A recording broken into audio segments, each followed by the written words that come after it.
You'll know when you have a wild woman. She'll practice her craft without boundaries. She is truly autonomous.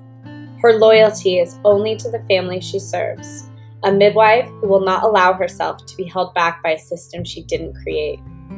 This podcast is for the birth keepers who want to grow and change. We are open to learning through self-reflection and supportive community. We are creating this space to explore without judgment. We are remembering we were Born wild.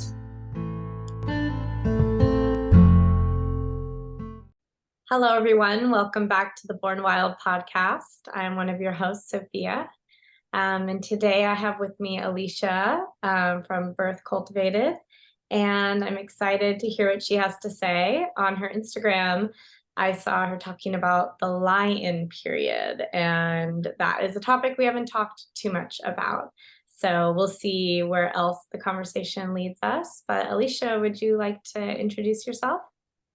Yeah, hi. Thanks so much for having me, Sophia. I am just so stoked to be here. I love anytime that we get to connect, any birth worker with birth worker. So a little bit about me. I have been sitting with women for 10 years, and that looks like sitting in birth, sitting prenatally, in postpartum, and then when I had taken a break from birth for about a year, I was still sitting with women talking about periods and their menstrual cycles and just all the things that, and this was in college, so it was that's the kind of the life season we were in. So it was all menstrual things. But that was still, I still came in with so much knowledge just hearing stories. And then I picked back up after the year break and continued apprenticing with a local home birth midwife to me. And I cherish my experience with her. She taught me so much, just hands-on and getting to sit with her women and just learning that really sacred space was like nothing else. So that was about 8 years. And then I attended midwifery school, graduated from midwifery school last November. And had my daughter last November. So that was a whirlwind of start midwifery school, get through it, go through it, and then I've got like 40 weeks left and I found out I'm pregnant. I'm like, oh boy, here we go. So crammed through the last bit and we made it. I had I think 2 weeks to spare. So it was great. It worked out just great. It's so much easier to do before you have babies. Oh, totally. Totally it was. And she wasn't planned. So it was like, well, the Lord he had this all very perfectly planned out and it's been great. So she was an unassisted pregnancy and an unassisted birth. And I was attended and witnessed by my mom and my husband, and that was just the most precious thing. I had a birth photographer there who was a sweet friend of mine, and so I had known. I said, definitely not inviting a stranger in. She was an old client, and so it was like, okay, if anyone's going to see me naked, it's got to be someone that I've seen naked, so that way there's no weird mentalness there. It was fine. I didn't even know she was there. Oh, beautiful. And well, let's go back a little bit because I want to know, because Okay. How long ago was your daughter born? She's 10 months tomorrow. 10 months. So let's go back the 10 years or when did you start being interested in the birth world in general? So my youngest sister was born at home with the midwife I apprenticed with. Oh, wow. And so, yeah, really cool. And so throughout my mom's pregnancy, I was there for all the prenatals, there for the birth, really got to witness her postpartum. And I was younger with my sister before her, so I had hardly any memory of the hospital birth and just was not involved in that at all. So then when I got to see this experience and the contrast of a home birth compared to what you're shown from Hollywood was so different, so radically different. And so I said to my mom after her birth, I said, I really love this. I want to do more with this. And so we contacted the midwife. How old were you? I was 13 when my sister was born, and then started apprenticing when I was 14. Wow. So we contacted her and we said, I know I'm so young, but is there anything, I just really want to get into it. So it was like, do you have books or and podcasts weren't really big back then, but anything like courses, something I can do. I was not expecting her to take me on as an apprentice, but it was like, I just need to get into this. I love it so much. And she said, okay, well, let's do it. I've got a current student, and then she was kind of in the way of phasing out into another apprenticeship because it's helpful to jump around, right? Right. And so she says, I've got the clientele, I've got the availability for you. And I came in totally green, like, what's blood pressure? Who knows? Yeah. Like nothing. And so she trained me ground up, and it was like a lot of it was hands-on learning, but then I took like a Bradley childbirthing course and that was something that she recommended frequently to clients. So I was like, okay, well, if I'm going to be talking about it and getting familiar with it, I should be familiar with it. So I took that course. That was really great.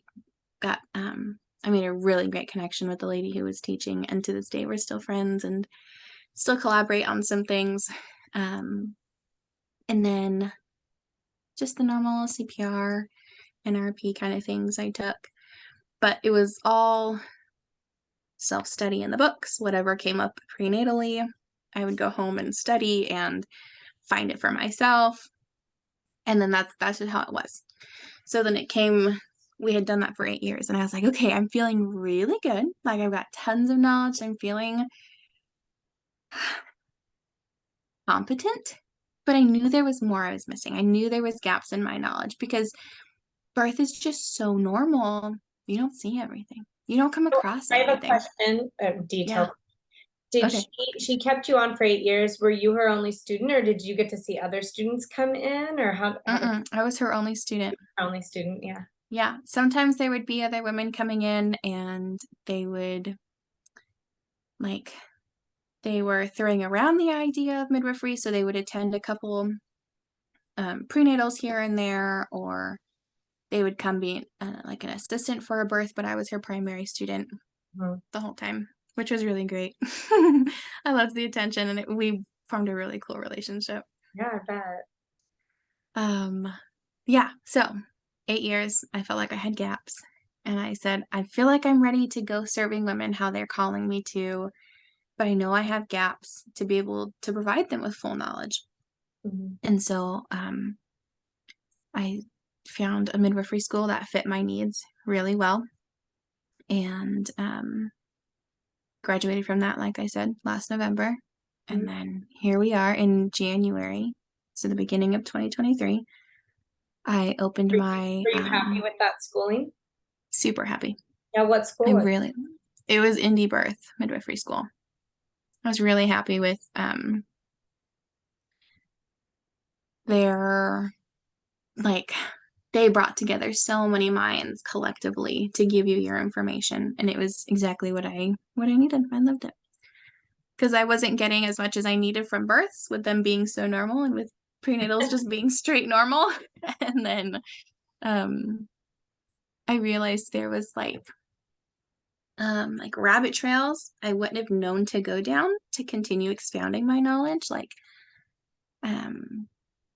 truly going into depth about the hormonal matrix that is labor and birth, or whatever, just things. I was on really surface level education because I didn't know how deep everything could have gone.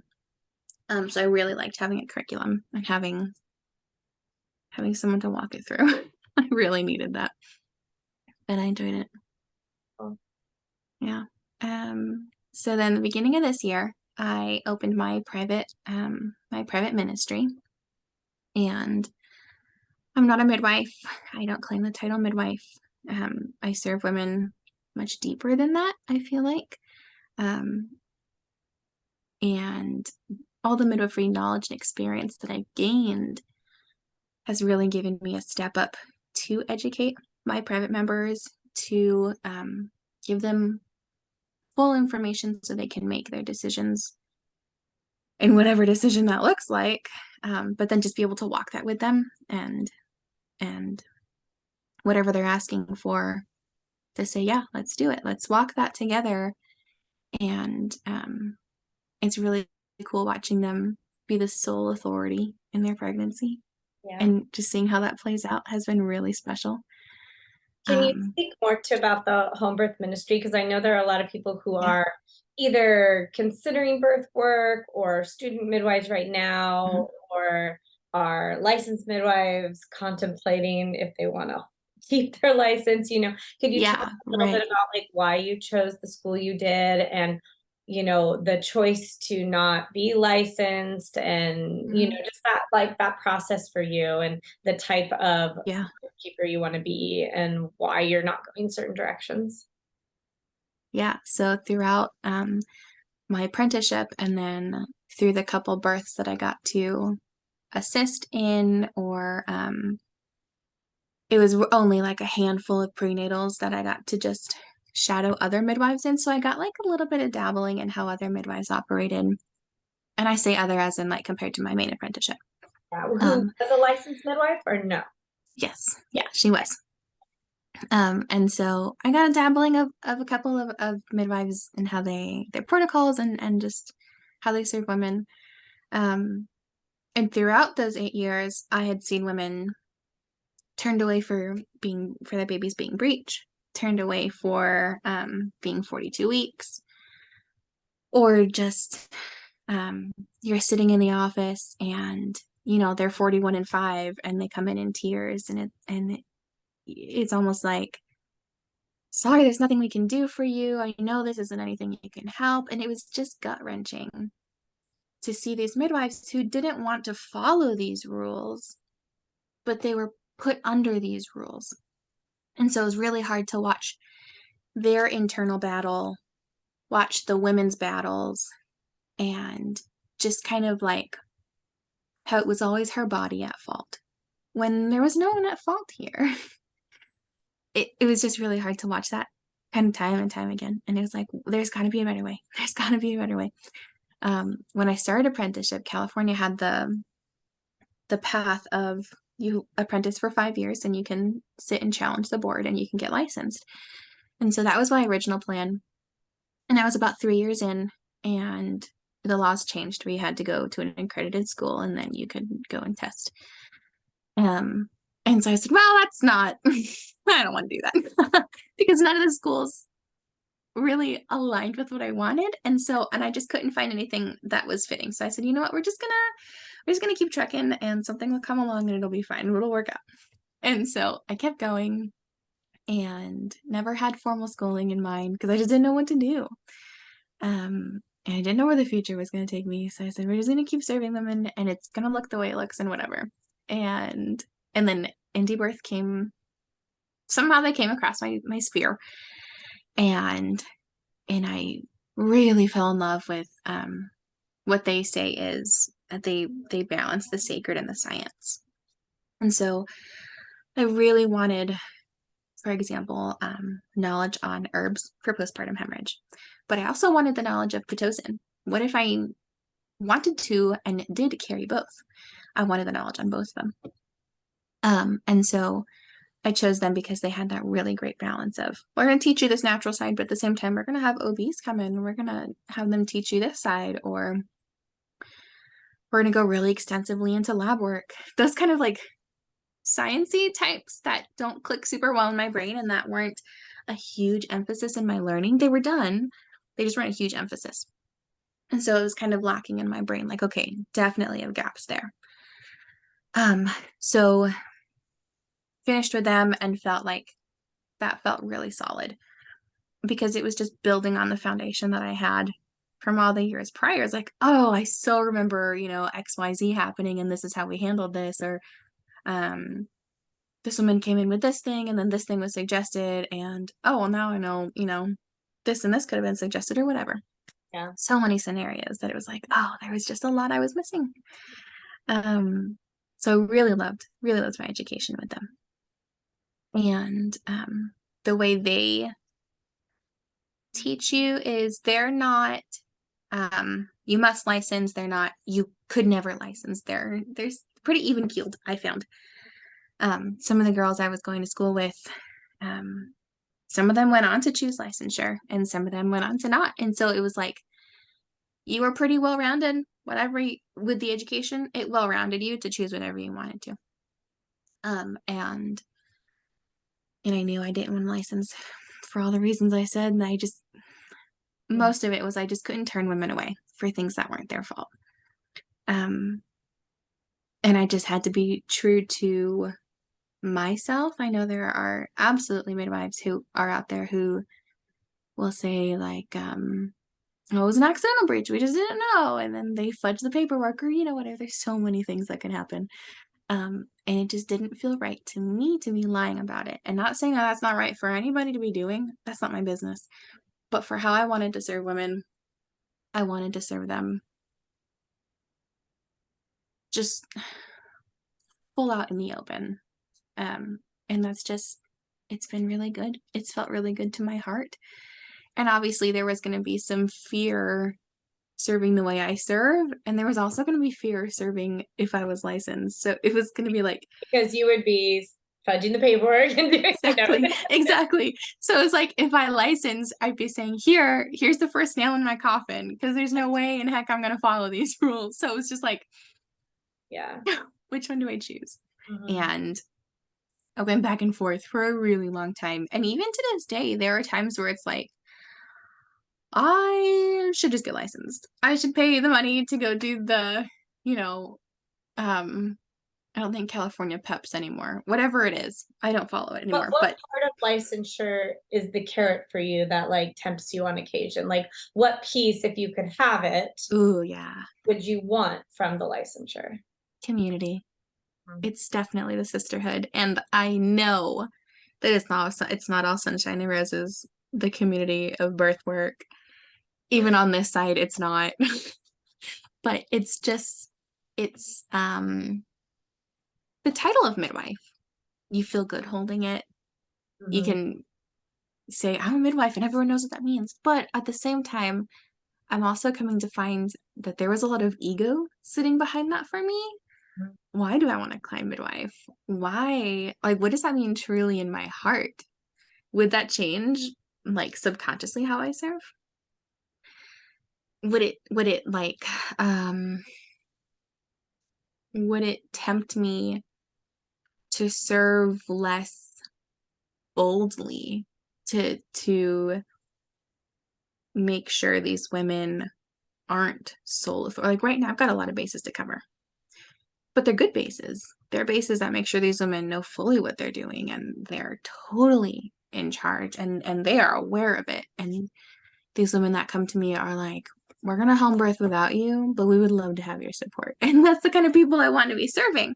And so it just like really niched me down and really put me where I want to be. So then the families I serve, they'll see my paperwork, so I'll send them a pre-consult form, and it'll lay out my experience and who I am and what to expect and what I don't do and what I'm expecting from them. And in there, it's like, expect a lot of homework. This is a lot of work. I won't work with families who have been jabbed, and I just have these really specific things, but it makes it really sweet because in the families that do choose me and I choose them back, we're so aligned. These are my sisters, and it is so soul fulfilling. Oh man, it's so great. Compared to what I've seen from friends and what I've seen with clients, is sometimes people hire midwives because they're in network with their insurance, or, oh, you're the one in the valley that was, most recommended. Maybe I don't totally align with you, but you're most recommended, so why not? Right. And you just take people for the money. And the money aspect of this was the lowest on my totem pole. If it weren't for my husband, I would be doing this for free. He says, stop going to appointments for free. You can't be doing that. But if it weren't for your husband, you probably wouldn't be able to do it for free. Or exactly. So it's like, okay, I'll listen to him. So it's just a balance. Yeah. I was actually just talking to my children about that topic because they were like, why do you like being a midwife? And I was like, Yeah. I wanted to pick something that I enjoyed Yeah. going to work in air quotes every day, that I just like, Mm-hmm. it filled me and I got excited. And that my hope for them is that they find something that gets them excited every day. Right. Yeah. Right. And if you're gonna do such a hard work that is midwifery, that is with walking with women, well, you better enjoy it. It's not easy.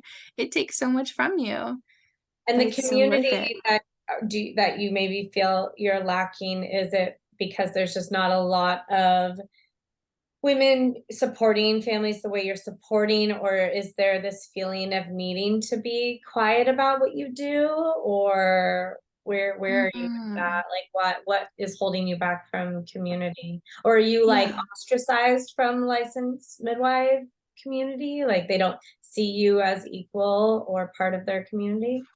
I don't um talk with them a bunch about what I do. I feel like I still need to keep it quiet and keep it hidden.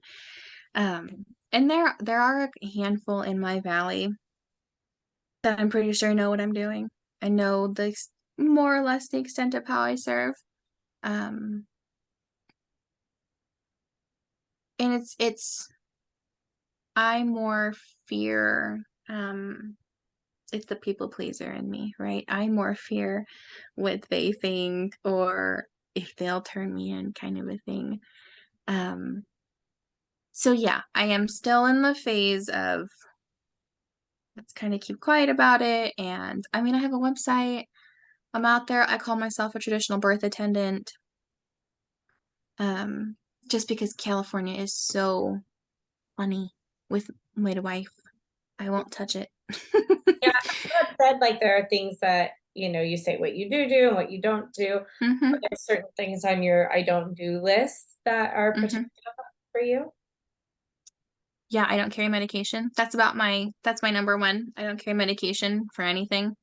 Um, and like in my wording for paperwork, when you hire me in quotes, your payment is a donation to my ministry. Mhm. So you're not donating in exchange for a good or a service. You're donating just because you love me and you love how I serve. um, and Stand that for. was something kind of tricky to come up to figure out wording for, and no one's questioned it.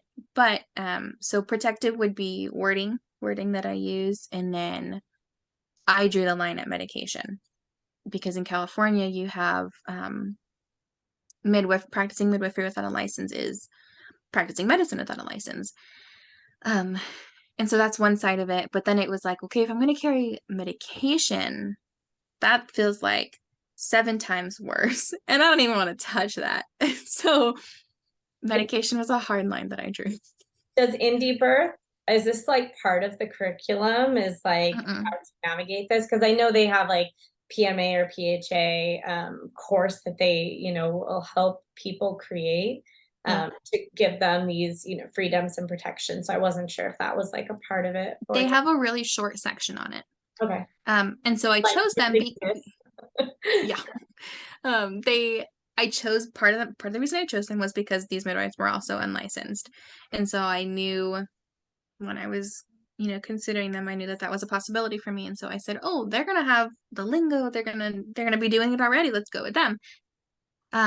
So that was part of why I chose them. And then when it came time for that business class, um I'm sure there was more than this, but from all I can remember, there was one like hour-long type of a Q&A recorded Zoom, but I'm sure there was more. There had to have been more.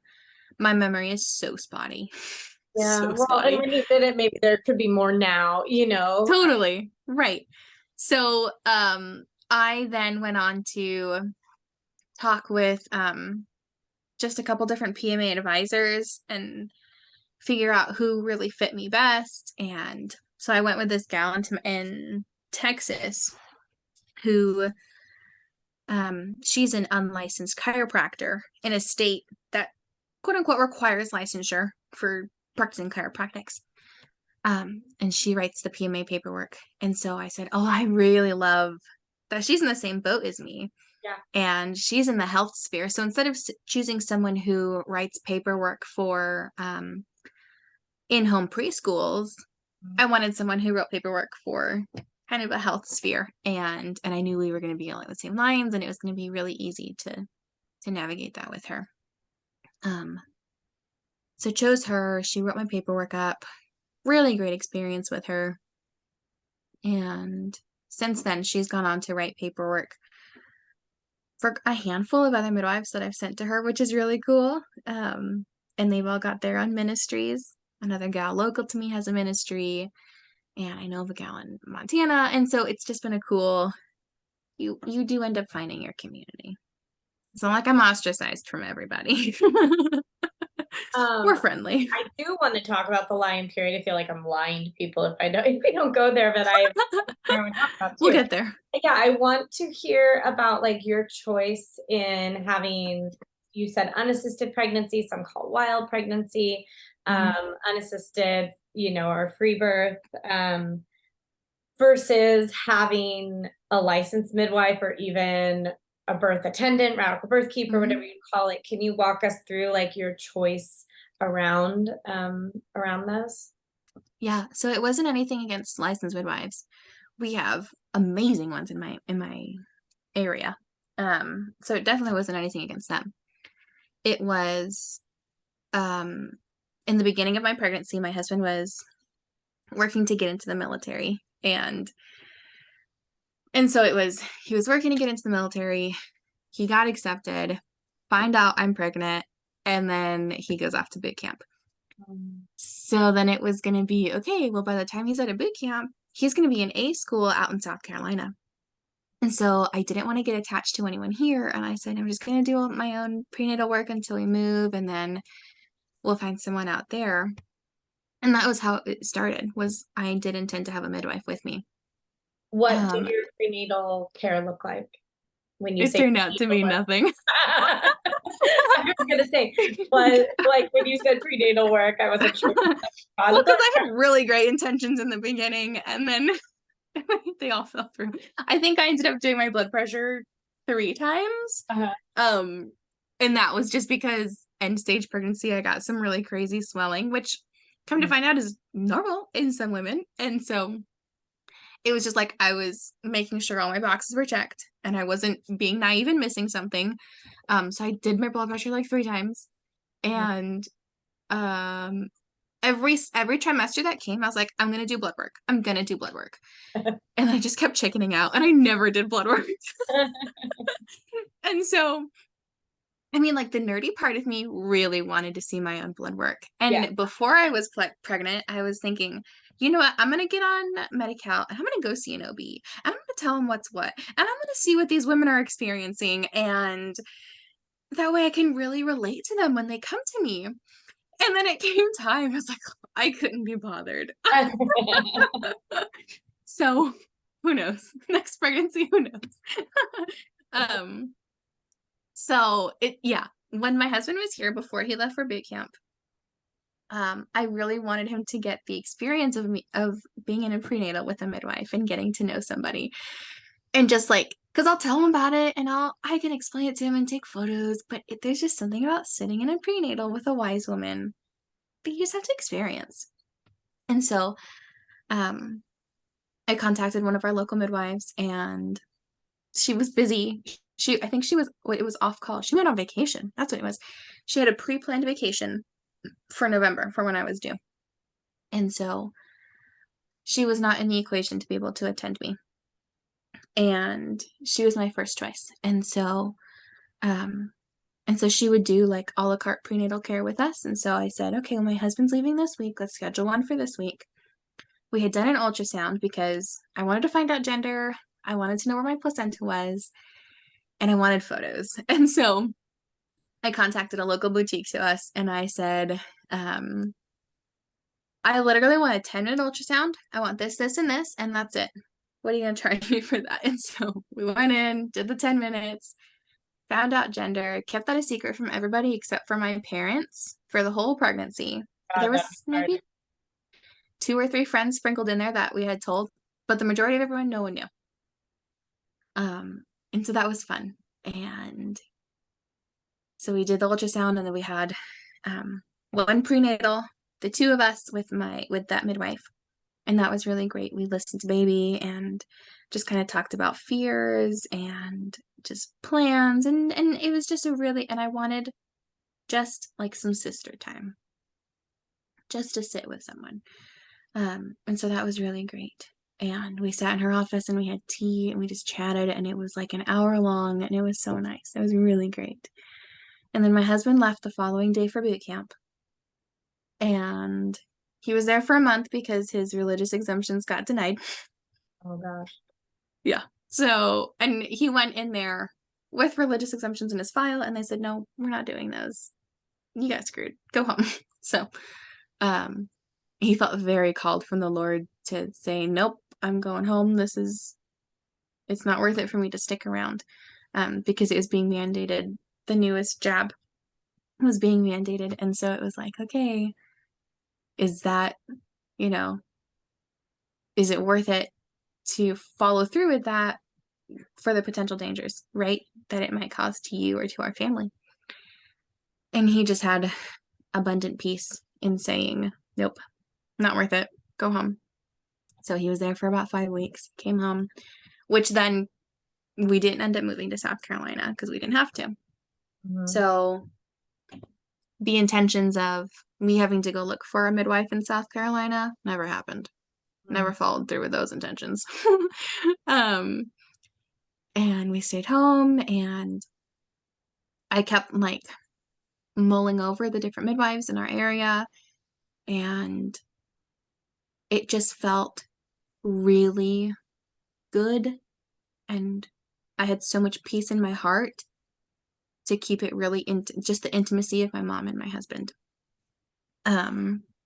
And by that point, I think I was already like in my second trimester. And so, yeah, I was well into my second trimester, and I'd foregone all the lab work, all the clinical things. And so I was already really working on my intuition and just honing that for myself. And my husband said to me, why don't we just do it ourselves? Mm-hmm. And that was like what sparked it. I was like, oh, you know what? That feels good. We can do that. And not that I didn't know that wasn't a possibility. It was just like, no, that feels good for me. Let's do that. So, it was great. We loved it. It was a 48-hour labor, 5 hours of fetal ejection reflex, which was gnarly. Oh man. But it gives me so much to relate to with clients now. So, there's blessings. It's okay. Yeah. Yeah. And then I was visited. I think when my husband was in boot camp, I did do another prenatal with her. And that was, again, just another sister connection. And that was really good. And she ended up visiting me postpartum, and she brought me food, and she set my baby and I, she set us up for an herbal bath and listened to my story and just sat with me. And it was really precious, really sweet memory of that. Yeah, so it was, I have no regrets. It was beautiful and wonderful. And there's no radical birth keepers. There's no other traditional birth attendants near me. So it was licensed midwife, doula, or bust, or ourselves or bust. And so we chose ourselves.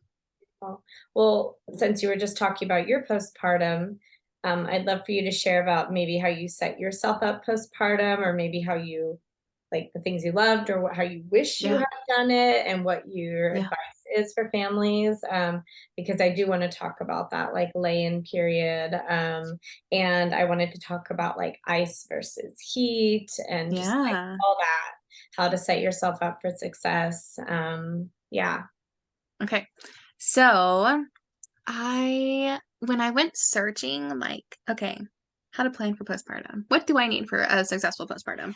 And everything I found was, buy this postpartum kit that was, and you guys all probably know what it is, but I won't call the brand out. But it was like those crack ice pads, and it was basically Tux pads, and it was just all these chilling things, and it was more or less just like how to numb and disassociate from your postpartum, from all the sensations you're feeling. And so I knew there had to be more. So I kept hunting and I kept searching, and I had the first 40 days book. Loved that. Poured myself over that. Just a beautiful, it's artwork in every way, in her words, in her recipes, and in just the pictures that she has. I love it. Love the book. So I poured myself over that, and I really loved the traditionality of that, how she brought culture into that. It was just beautiful to me. And there's a gal in Los Angeles, so she was like 2.5 to 3 hours from me, and she offers a 6-week closing ceremony, so a cerrada, where she comes and she'll set you up for like a temescal, a steam bath, where you'll just detox and you'll sweat, and she'll give you a full body massage. And what else does she do? She closes your bones using the rebosos and does just this beautiful ceremony for that. And she had just the most heartwarming drum ever so once you were all bundled up, she would just kind of walk around the room playing on her drum, and it was just it was the best thing. And what else did she do? That was about it. It was like a 3-hour long session. So when I say that was it was a 3-hour long session of just total love and total warmth, and it was amazing. So at the end of my 6 weeks, she came to me. But let me go backwards, because I just now skipped 6 weeks. I get ahead of myself. Let's start at the closing. Yeah, we'll start at the beginning. How about so baby came, immediately went to my bed. I really didn't leave my bed for the first 2 or 3 weeks, and that was amazing. It's hard, because that's probably the most common thing we hear, like the restless. Yeah, right. I really wasn't super restless. I loved laying in bed and just staring at my baby, just ogling my baby all day long. I loved it. And obviously, like, you'd put a show on, you put a movie on, and I really got into urbexing, like watching people urbex, which not everyone knows what that is, but it's just like people like GoPro videotape themselves going through like abandoned buildings and like old historical buildings, and you get to see like the really cool tile work, or like, this is an abandoned, psych hospital. It's just really cool. For some stupid reason, I really got into those. So I would just sit in my rocking chair with my baby watching those. It was great. And I had really great support of my mom and my sisters and my husband when he had paternity leave. And so it was like they supplied me with food, and they would take my dishes and clean my dishes, and my husband would wake up with me in the middle of the night, and not that, like, I mean, there's not a ton he can do, but he was there for moral support, and when he could help, he could help. And it was great. So I was super focused on staying in bed, because I couldn't find really anything else on what I needed, on what to prep. People were get the box, do warm foods, and that was about the extent of it, of what I could find online. And so that's what I followed. I had those 2 core things: stay in bed and stay warm, and that's what I did. I really tried to focus on warming foods, and that's something that I'll tell women to this day: warm foods. So anything fresh, like fresh vegetables, salad, smoothies, those kind of things are gonna slow down your healing. Your body just went through this like really incredible transition of all this hard work, and you've got the blood that you released, the placenta you released, the baby you had, the water you lost. You've got this huge just hole in your belly, basically. I mean, you're empty in there. And so you've got all this air, and if you go back to Asian cultures and Indian cultures, they'll say you've got this air, and certain foods will exacerbate that air and make it worse and make you really uncomfortable, and your bleeding gets worse, and your cramping is worse, and your milk supply is suffering. And so it was like, okay, well, if it's that simple, to just follow the warmth of warm, soft foods, easily digested foods like rice porridge, soft stewed meats, stewed vegetables, stew your fruits, like literally nothing touches your mouth colder than room temperature. I am a huge fan of raw milk, and so I would have a quart of raw milk a day at least, and I would always have someone warm it up on the stove. So I would say, okay, warm me up a glass of raw milk, and they would put like some maple syrup in there and then a scoop of collagen, so that way you've got the fructose balancing with the fat, balancing with the protein from the collagen, and it was a really well-rounded snack, or like before bed kind of a nightcap.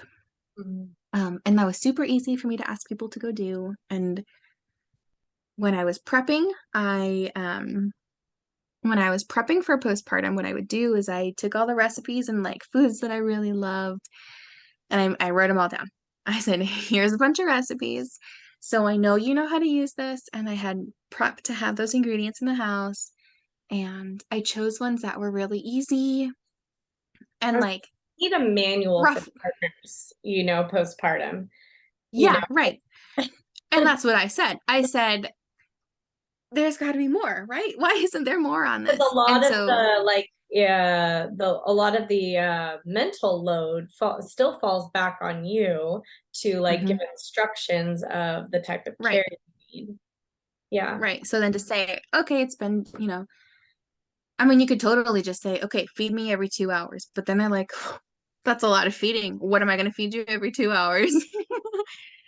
And they're writing it with you, but they're not in your body feeling that constant stress. And stress isn't just, oh, I had a hard day at work stress. Your body is under constant stress of making milk, healing your wounds, slowing your bleeding. You're running on way less sleep.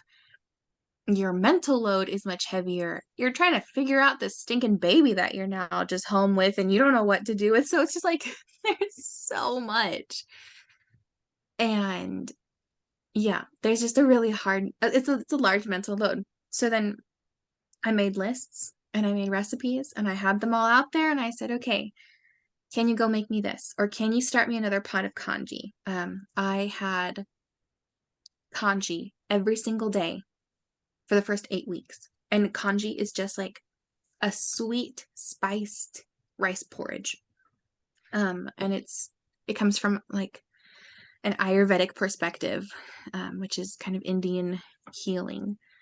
But it's got ghee, so it's super fatty and oily, and it's great for your breast milk. And it's got these super warming spices like cinnamon and clove and nutmeg. Kind of like you think of a chai spice, like you think of a chai spice drink, those kind of warming spices. And all those these kind of ones are in that book, The First 40 Days. I don't think she has a spiced congee. In there, she has more savory congees where it's mostly just like, it's a ratio of 1 cup of water to 8 cups of rice. Nope, opposite. 1 rice, 8 water. So you're like, there's no way this is gonna work out and be like edible, but it is. It turns into this really great gelatinous, super soft porridge, and that's exactly what your body needs. So I focus on soups. I had tons of congee, and I would have someone start me a new congee in the crock pot like once a week. I'd say, hey, can you go start me another one? And the warm milks, and I really loved dates with butter and salt. And that was a really easy one that someone could prep a bunch for me for, and then I could keep them in my fridge kind of a thing. So it was just figuring out what I can prep ahead of time, if it was a freezer meal, or I could prep the veggies ahead of time, marinate the meat, and have that all in a baggie in the freezer. And then I've heard some people, instead of doing baby showers, or maybe in addition to having like freezer meal parties. Yeah. I think those are so genius, because then you just freeze it flat in the bag, and then someone can pop it in the crock pot, or they can pop it in the oven. It's super fast. Because there's also a thing of, some people believe that you shouldn't be freezing made meals and then defrosting them. But I totally get that not everyone has the time or the help or the availability to go make a brand new meal every day.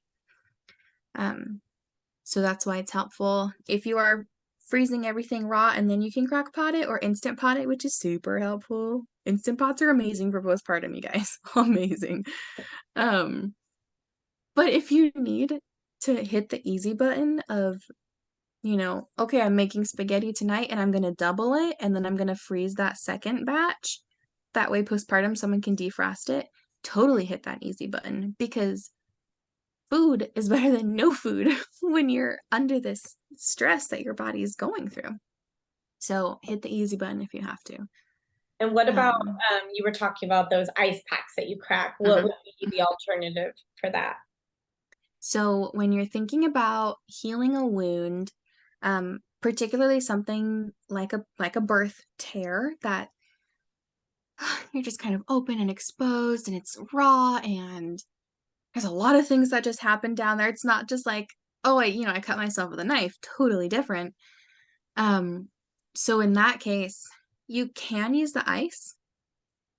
If you really, really need, like, oh, it just hurts so bad to sit, it hurts to walk. You really need that initial numbing. Okay, go for the ice. But all that's going to do is numb. That is not going to heal you. Because what ice does, what cold does, is it constricts our blood vessels. It closes them up. It slows down our blood flow. When we need that blood flow, our blood is rejuvenating and cleansing, especially the postpartum clearing out, releasing blood. So we don't want to halt the blood flow to there. And that's what the ice does. So instead, what I love to suggest is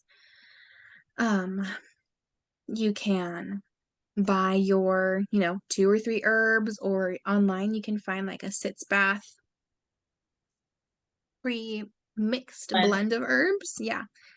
And you just steep those, like say like in a 2-quart spaghetti pot on the stove, and you can store it in your fridge for a couple days. And then what you do is you take your Perry bottle and you fill half of your Perry bottle with the cold pre-brewed tea, and then the last half of your Perry bottle can be hot tap water, so that it kind of balances out to be a nice lukewarm or a little bit warmer. You want it to feel really good. So every time you go to the bathroom, you're going to do a rinse with the Perry, the Perry rinse. The herbs are going to help cleanse. They're going to help keep you clean. They're going to help heal. And it feels super soothing to have the warmth. Okay, but that's for like a 30-second stint every time you use the bathroom. But in the middle, what I really love to do is you take that same tea and you keep that warm, or you can warm some up, and you dip a clean washcloth or some gauze pads. You dip it in there, pull it out, wring it out. You don't want it dripping, but you still want it wet. And then you'll keep it warm, kind of steamy, and put it on your birth tear. Putting it there with the steam, with the super helpful plant medicine that's coming from the tea, it's going to heal you. It's going to heal you beautifully. So you just sit there for like 10 minutes, 3 times a day for 10 minutes each, with this herbal washcloth compress kind of a thing is what you're going for. And it feels amazing. So good. I've had women who only knew the ice packs in their first pregnancy, and they had episiotomies and they had tears and they had stitches and they were just super uncomfortable. But they would go to the ice because they liked the numbing. But then after a while, it's like, okay, the numbing only does so good. Now it's just up to my body to heal. But then they went on to have a home birth with their second, and maybe they still tore, maybe they still had stitches. But then they wouldn't use the ice and they would only use warmth, and they would say night and day difference of how soothing and how fast they healed, and it just feels so good. Let me tell you, the warmth in postpartum makes your soul sing. I give my private members, after they birth, I give them like a red raspberry leaf tea with salt and honey. And that's super loving and warm. And most of it is just to love. It's just loving, and it feels really good. But another one I'll do is I'll leave them with a carafe, just like a hot water kind of a kettle. And that's got pre-brewed tea in it. So then throughout the first night, as they're waking up and figuring out nursing, and you kind of feel alone and you're just feeling super overwhelmed, you have some tea next to you, some pre-warm, pre-ready tea, and it's sweetened and it feels so good. Even in the summertime, that warmth is going to feel really good to your soul, to your bottom when you use it on your bottom, when you use it in a bath, when you do a sitz bath, when you do a yoni steam. Warmth is the key to postpartum healing. And any way you can get warmth, that's the key. You've got cultures who, like I was saying, do the temescal, where they do the steam, like the saunaing. That's more warmth. That's another thing you can do. So it's the warmth. That's the key. Yeah, that's what we tell our clients is if you have like a lot of swelling or you're in a lot of pain, okay, do the ice, but like it's not going to be helpful after 24 hours, like right. Yeah. Switch to heat, or go straight for the warmth, for bringing blood flow and healing. Yeah. Beautiful. Yeah. I have 4 pillars, like 4 pillars of postpartum healing that I tell all my members, women who ask, anyone who asks, anyone who asks, this is what I'm going to tell you. It starts with who you pick to care for you. So your hospital birth, your healing is going to look different than your home birth. Your cesarean surgical birth is going to look different than your hospital birth.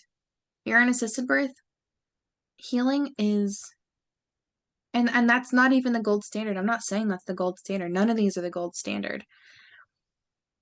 But everyone's healing is going to look different. Whether you're in the hospital for 48 hours, or you're immediately in your bed, or you're at a birthing center and you go home 6 hours later, all of these things will affect your postpartum. Whether you had Pitocin, if you were induced, if you had your golden hour, if your baby was in the NICU, all of these things will come into play. So it really starts with picking who's going to care for you. And then it goes, I like to go to prepare your pantry. I have 4 Ps. So prepare your pantry. And that looks like have all the necessary things. Have the warming spices, have the fats of ghee and butter and tallow, have all those ready and on hand. And get yourself familiar with, oh, you know what? I think like a good slab of butter would taste good on that. And even if you don't think you're going to taste it, put it on there anyway, because it's going to be really good for you. We don't have enough quality fat in our diet, I think. Yeah. And having mineral rich food, which can look like, I love to get my minerals from herbal infusion. So like doing a nettles infusion or a nora infusion. And an infusion is a lot of herbs over a long period of time. Whereas if you've got a tea, that's a little bit of herb for a short period of time. And for those who don't know, NORA stands for nettles, oat straw, raspberry, alfalfa. I was like, what's the last? Yeah. So that's also a blend of different herbs that a lot of women will pre-make those, like some different birth workers will pre-make those and you can buy them, or you can make it yourself. It's just a 1-to-1 ratio. And that one's really yummy, but that's a super easy way to replenish your minerals. Minerals from like beef organs is super helpful. You can do those, incorporating those into your diet, or doing them in capsules, or getting them from plants like infusions or tinctures or that kind of a thing. So then what do I go to next? Oh, then I do actually go to plants for healing. And that looks like how to learn how to prepare these herbs, which ones will be super healing for your body, whether that's you're doing nutritional support, which will support your mood and your mental status postpartum, or your milk supply, or healing the birth tears. Learn how to use those and which ones fit your lifestyle really well. And learn how to do a yoni steam, how to set yourself up for a super easy herbal bath so that way you can use those things. Don't learn about them when you've got a crying baby and you're bleeding and your breasts are leaking and you're just trying to find some kind of relief. Learn about it first. That way you can have things prepped and you have the idea of what you want to do. And then what do I go to next? And then I talk about physiology and intuition. So another big thing about postpartum is don't just rely on texting your pediatrician. Don't rely on your well checks. Don't rely on your, okay, well, now I just had my baby and the next time I can get answers is in 6 weeks, or I'm going to post to Facebook, mom groups and get my suggestions there. No, there's so much you can do to hone and strengthen your intuition bone. And that looks like education, just getting knowledge. Knowledge is power. And I mean, that starts in your pregnancy when you have to figure out, okay, well, I know I'm pregnant, but we can't do a heartbeat, or we're too early for an ultrasound. And those kind of moments, like those really try your heart, trying to, okay, I really gotta, tap into myself to find reassurance and comfort when I don't have these external resources to rely on. So you can hone those in pregnancy, but you're really going to need them postpartum. You're really going to have to figure out, okay, I am the person that will know my baby best. I know my body best and I know my baby best. So, she's sleeping for 4 hours. Is that because she's lethargic and her body's working too hard and maybe she's, got this jaundice and things are kind of adding up and I should go get a second opinion, or I should find more puzzle pieces to this? Or did she just have a really hard birth and we nursed for a good while before she fell asleep and she got all that thick, fatty breast milk before she fell asleep, and this is totally normal for her? Does she take a 4-hour nap in the middle of the day sometimes? So it's just figure out what is physiologically normal. Jaundice is normal.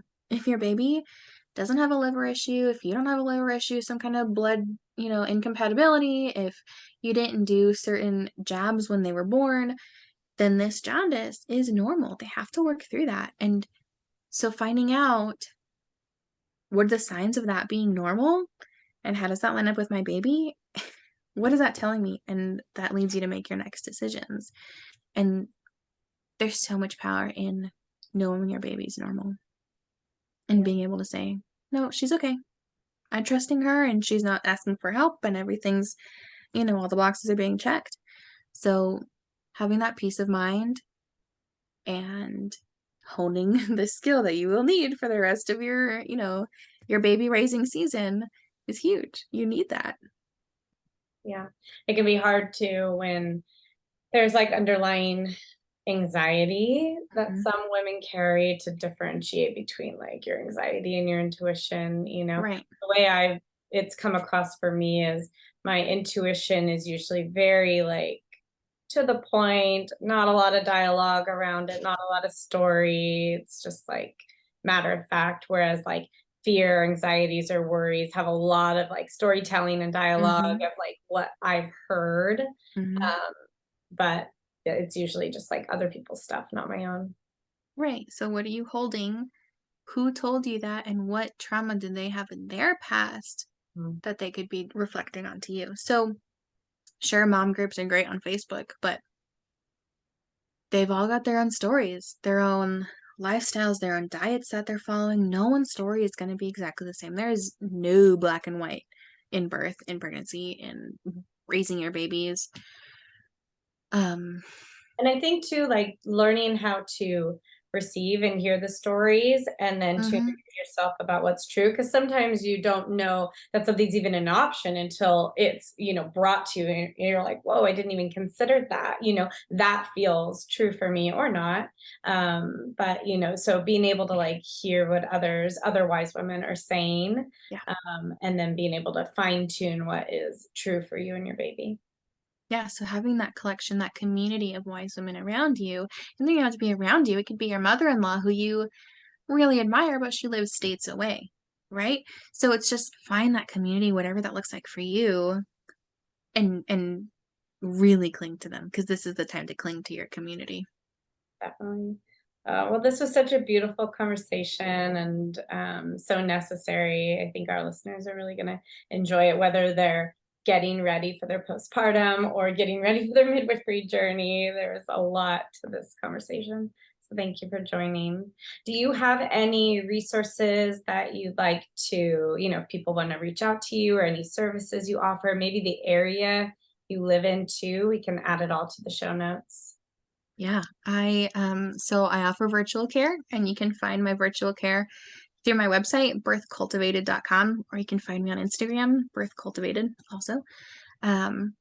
That's me everywhere. So either Alisha Meyer, which is super rare, but mostly it's Birth Cultivated everywhere. So the virtual one-on-one care. And I have a postpartum freebie that I created because, like I said, I couldn't find a ton out there on what to prep and what to have on hand. And what I did find, it was like 11 websites away, and everything I just had to hone into myself and into my own postpartum and really okay, well, let's tailor that to postpartum. So what I did was I created a free cheat sheet on what to prep, what to have on hand. Here's the 5 pillars of postpartum, and that's free to use. So you can find that on my Instagram or message me, email me through my website, and I can send that to you. But postpartum is a huge passion of mine, so there will be more, and I'm working on a postpartum protocol as another offering, and that's just really step by step breaking it down for you. That'll be an 80-page protocol, but that's coming soon. Beautiful. Yeah. Thank you again. It was so great chatting with you. You too. We'll talk later, Sophia. Bye. Bye.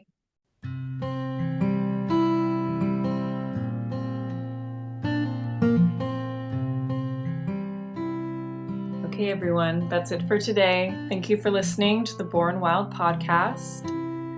If you enjoy our podcast, please rate, review, and subscribe every week to get the latest one. And please follow us on Instagram at Born Wild Podcast, as well as Facebook. You can also write to us at info@bornwildmidwifery.com, as well as our website, bornwildmidwifery.com. And remember, stay wild.